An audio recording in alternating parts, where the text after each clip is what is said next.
kasih karunia dan damai sejahtera bagimu dari Allah Bapa dan anaknya Tuhan Yesus Kristus. Amin.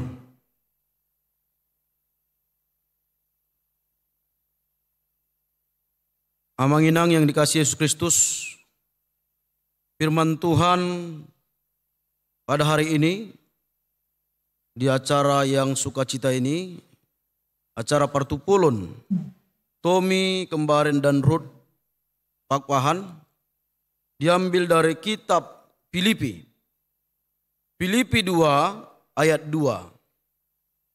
Saya membacakan kepada kita Amanginang, marilah kita mengikuti di dalam hati kita masing-masing. Beginilah firman Tuhan. Karena itu sempurnakanlah sukacitaku dengan ini. Hendaklah kamu sehati sepikir, dalam satu kasih, satu jiwa, satu tujuan. Sekali lagi saya bacakan Amanginang. Karena itu sempurnakanlah sukacitaku dengan ini. Hendaklah kamu sehati sepikir, dalam satu kasih, satu jiwa, satu tujuan. Demikianlah pembacaan firman Tuhan. Allah mencintai kesatuan. Sekali lagi Amanginang, Allah mencintai kesatuan. Amanginang yang dikasihi Yesus Kristus, kalau tidak ada lagi yang namanya kesatuan, akan tercipta yang namanya perpecahan.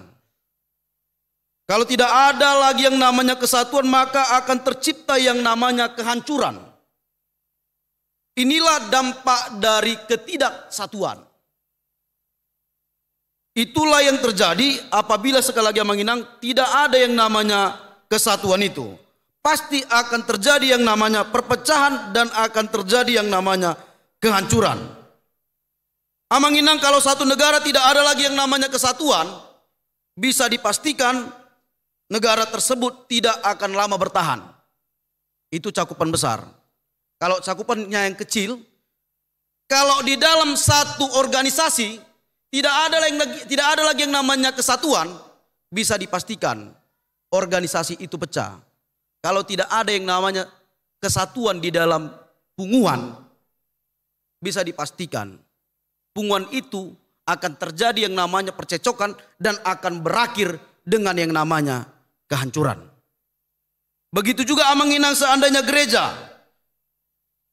kalau tidak ada yang namanya kesatuan, pasti akan berakhir. Yang namanya ujungnya akan berakhir kehancuran dan berakhir dengan yang namanya perpecahan. Karena itu Amanginang, sangat penting yang namanya kesatuan itu. Sangkin atau sangat pentingnya kesatuan itu, banyak negara-negara Amanginang yang membuat petua-petua atau nasihat-nasihat atau bisa dikatakan perumpamaan atau bisa dikatakan falsafah atau filsafat banyak diciptakan oleh negara-negara untuk menciptakan yang namanya kesatuan itu. Misalnya Amanginang, kita merujuk ke negara Indonesia. Negara Indonesia menciptakan satu cara yang dimana supaya tercipta yang namanya kesatuan dengan menciptakan yang namanya semboyan.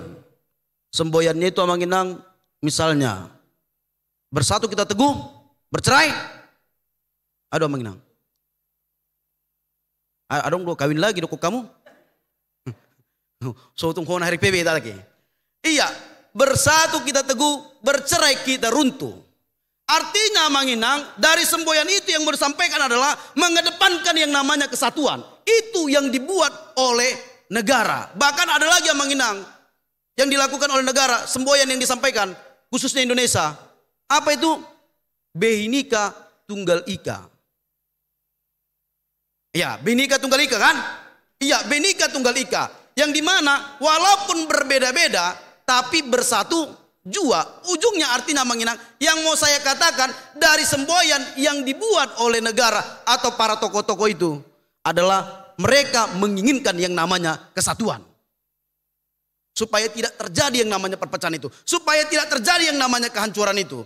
Begitu juga Amanginang kalau kita merujuk ke adat Batak. Adat Batak juga Amanginang mengedepankan yang namanya kesatuan. Apa itu yang dibuat para nenek moyang kita atau orang alatna parjul tuwi dokon Amanginang? Apa itu yang dibuat? Adong do palsapa bata amanginang naman dokon songonon.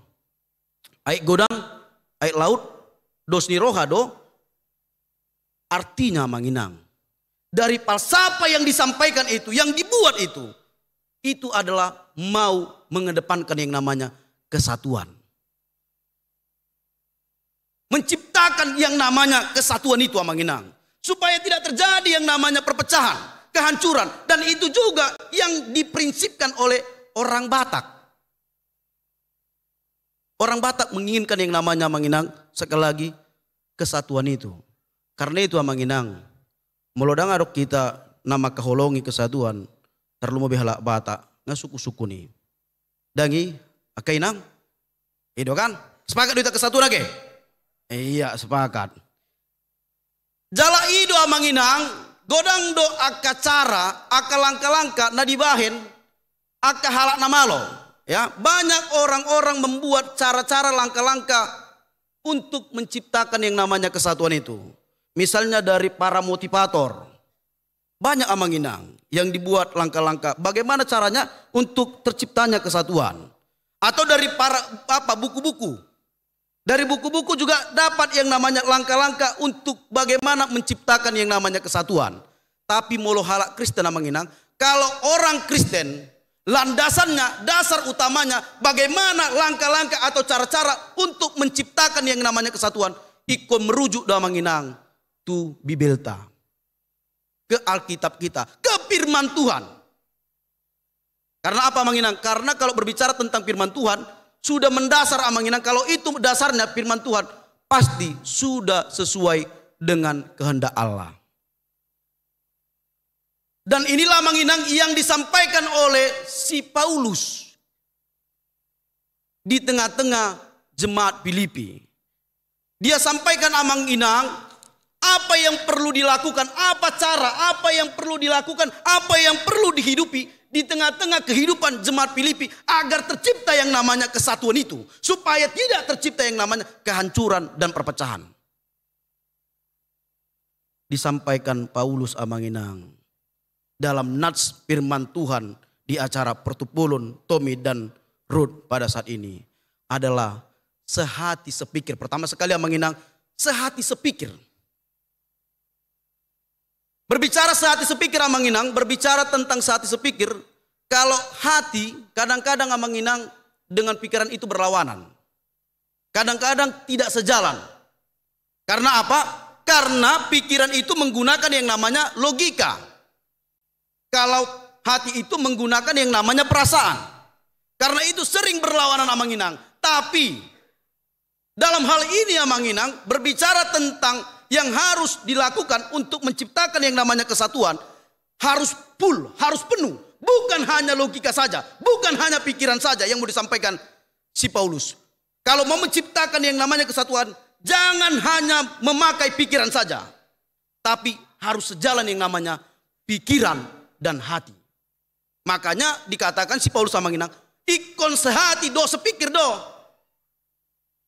Itu pertama amanginang. Tapi berbicara tentang sehati sepikir untuk apa? Apa yang harus dilakukan dalam sehati dan sepikir? Bukan hanya pikiran saja, bukan hanya hati saja, tapi harus sama, harus double, sehati dan sepikir. Apa yang harus dilakukan? Sehati sepikir dalam konteks kasih. Ini yang pertama amanginang.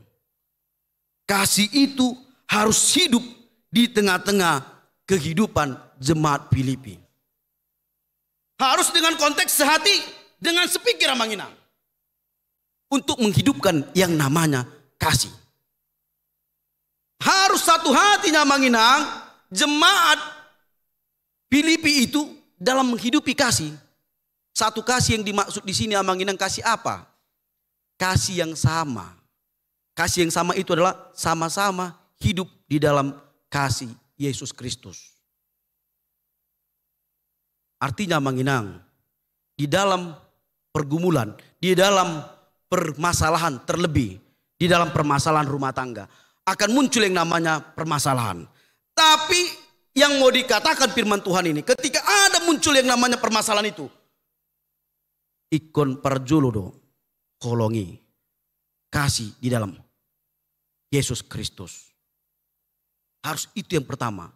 Dan itu digunakan sehati dan sepikir. Bukan hanya sehati saja, bukan. Tapi harus berbarengan. Yang namanya tadi hati dan pikiran untuk menghidupi kasih itu. Karena apa Manginang? Karena berbicara kasih, itulah yang dihidupkan oleh teladan kita, Yesus Kristus. Terlebih dahulu Amanginang, Yesus Kristus menghidupkan kasih di tengah-tengah kehidupan orang Kristen. Walaupun Amanginang berbicara tentang orang Kristen ya, atau orang percaya atau manusia pada saat itu adalah dianggap orang berdosa. Tapi lebih besarnya Amanginang kasih daripada Allah.